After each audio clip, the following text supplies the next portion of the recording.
Okay, gang, really quick before we jump into the video. You may or may not know that I left academia a few years back for broadcasting, but teaching the next generation has and always will be on my heart. I've been broadcasting now through 3 election cycles, and I'm just sick at what the elites have done to our education system. So I decided to step up.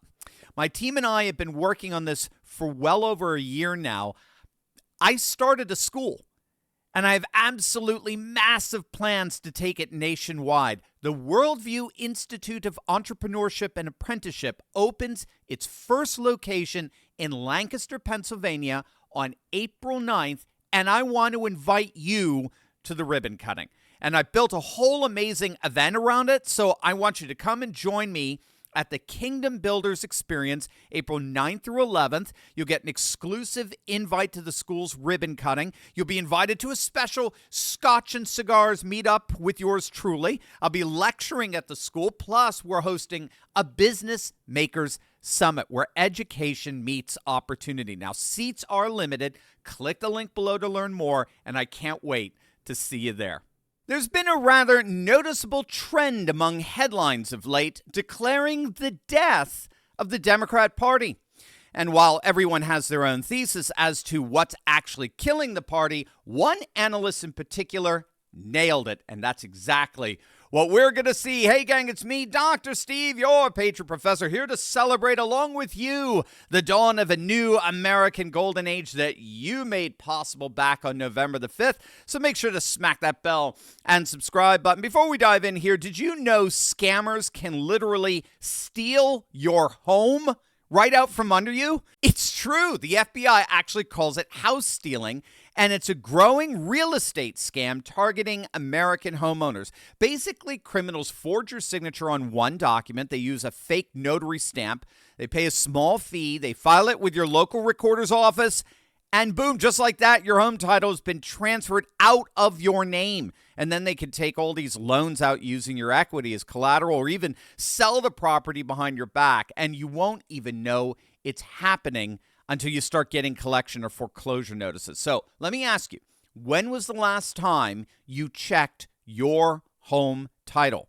Well, if you're like me, the answer is never. And that's exactly what scammers are counting on. That's why I trust Home Title Lock. Their $1 million triple lock protection helps keep your home and equity safe. Here's what you get. You get immediate 24/7 monitoring of your property, urgent alerts if there are any changes, and if fraud should happen, their U.S.-based restoration team will spend up to $1 million to fix the fraud and restore your title at no additional cost. And here's the best part. I've teamed up with Home Title Lock to give you a free title history report so you can find out if you've already been a victim and access to your personal title expert, a $250 value just for signing up. So go to HometitleLock.com, use my promo code Turley250, that's all one word, Turley250, or click on the link in the description below. That's HometitleLock.com, promo code Turley250 to get the protection and peace of mind you deserve. There's a great post out by veteran political analyst Alex Castellanos on X detailing how it's much worse than Democrats think. It's entitled, "Let Them Eat Woke," and I think it's absolutely a brilliant analysis of the current state of the Democrat Party. Check this out. Here's how he begins. Quote, "If you have ever been desperate and adrift, you understand the Democratic Party's frustration. One day, James Carville tells his party to do nothing and let President Trump destroy himself. Another, the Montgomery Burns of American politics, Senator Chuck Schumer, advises a strategy of sustained resistance, rallying his troops to make Donald Trump the quickest lame duck in history. The old Senate Minority Leader feeds his angry, cannibalistic followers in hope they won't eat him. Some Democrats protest their party has been too woke, others not woke enough. Pete Buttigieg, a man not often confused with a lumberjack, swaps darn and shucks for saltier words to demonstrate his party's determination. The Democrats' new flag may flaunt a manly spittoon, but still, it's rainbow-colored. They thrash about like sinking swimmers, afraid they're going down for the last time, grasping for anything that might float them to the surface. Here's a bit of advice from a swimmer who, on occasion, has nearly slept with the fishes. No political issue or strategy will save you. The problems extend far beyond politics. You are dying of old age. And that's it. That's Alex's assessment of what's really happening here with the Democratic Party. All of this contradictory, incoherent mess is happening because, in a word, the Democrat Party is dying of old age. It's in its death throes.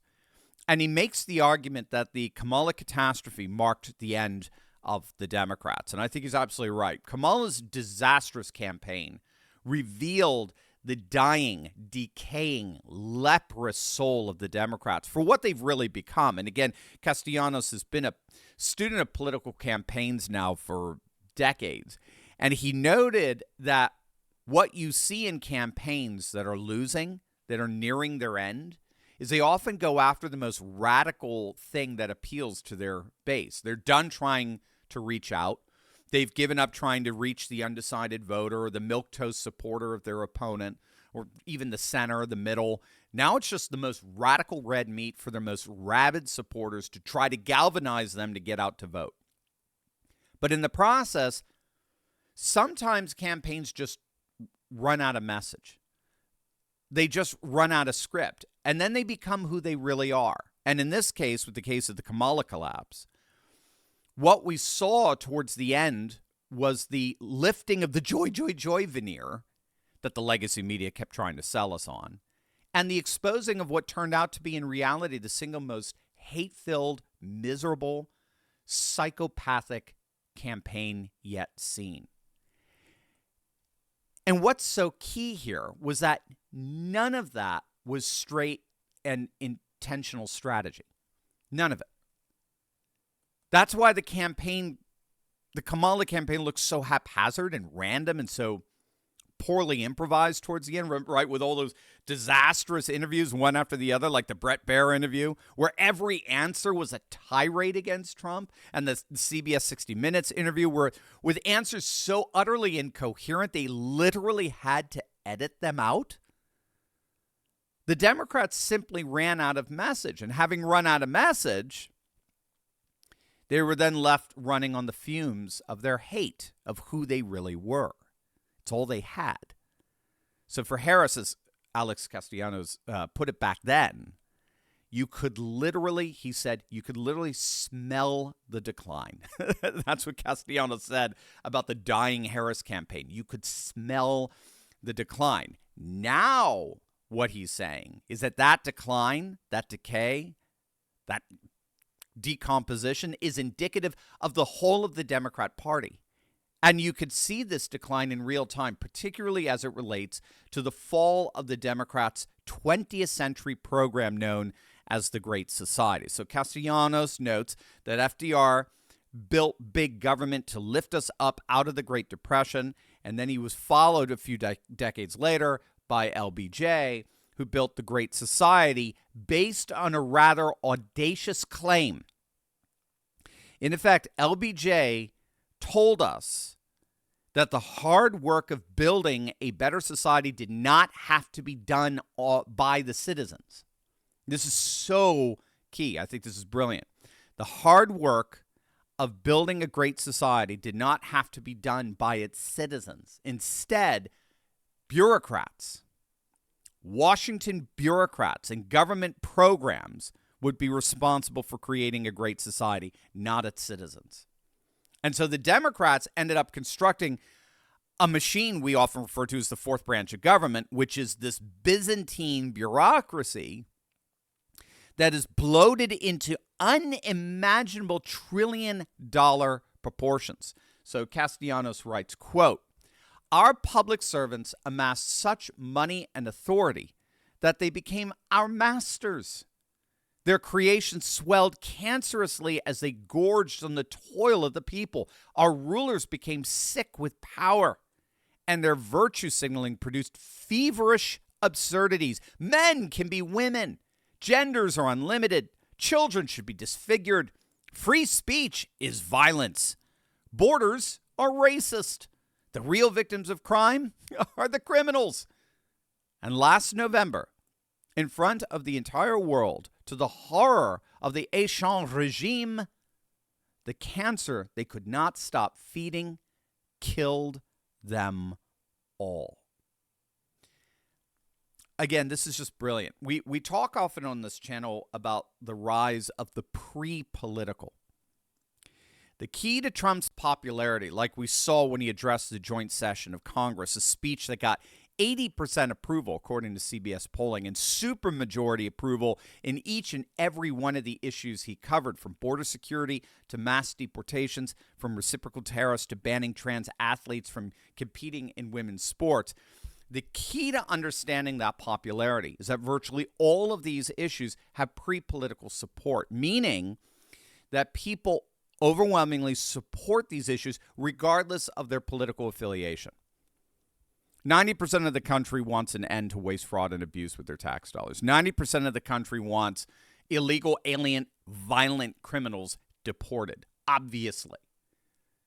Right? It's known as the common sense consensus. These are pre-political issues that garner mass support regardless of one's partisan affiliation. By contrast, and this is absolutely key, by contrast, the Democrats are planting their flag on the side of issues that only the most radical of Democrats support. Illegal migrants over citizens, bureaucrats over taxpayers, trans athletes over female athletes. They're staking their claim with the most radical 20%. So this is what we call the 80-20 doom loop, right? The more they stake their claim with the fringe 20%, the more they alienate themselves from the vast majority of the electorate and thus decline in popularity. But the more they decline in popularity, the more they feel that they have to appeal to the most radical side of their base, which only further alienates them from the majority. And that's the 80-20 doom loop. And what Castellanos is getting at here is that this doom loop is actually indicative of the end of an era. The fact that they're constantly planting their flag on the 20% side of the divide evidences that the Democrats aren't merely alienating themselves from the majority of the public, they're actually alienating themselves from the new and dawning era of American politics. Here's what he writes, quote, "The Democratic Party of FDR and the Great Society, or what is left of it, is a ridiculous anachronism. Its obsolescence runs deeper than its ideas. If you don't think that party fears the future, note its defensiveness as Elon Musk and Doge assault their corruption. Democrats tremble at the efficiency of technology, much as elevator operators dread automation. The party's top-down aristocratic idea of government is as out of date as powdered wigs.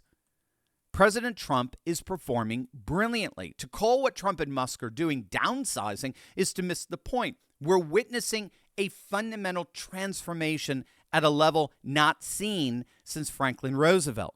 The rebirth of our government as a leaner, more democratic, and compassionate servant in tune with the times ahead."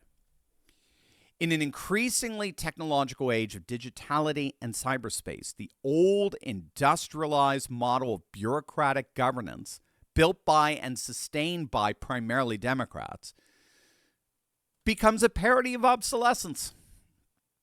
In the era of Venmo, bureaucracies in caves are as Jurassic as anything could possibly get. And so what all of this means is that the MAGA movement isn't simply about returning sanity to our federal government. What Trump and Elon Musk are doing is realigning the federal government to fit the new technological digital era that's literally changing everything. And now it's changing the government. Again, the old industrial era of Byzantine bureaucracy is over. A new era of technology and innovation has dawned, and it is MAGA and the national renewal of America First that are leading the way. Hey there, Turley Talker. You know what? I'd love to hear from you. That's why I'm launching the Dr. Steve Hotline, where you can call in, leave a question, and maybe even hear your own voice featured on an upcoming episode of the show. Whether it's about the latest political shakeup or cultural trends or how we keep pushing forward in this new conservative age, I want to know what's on your mind. Call me at 717-844-5984. Just leave your question. I'll be checking in every single week to answer as many as I can. Again, that's 717-844-5984. Your chance to be a part of the conversation. One more time, 717-844-5984. Give me a call and let's talk.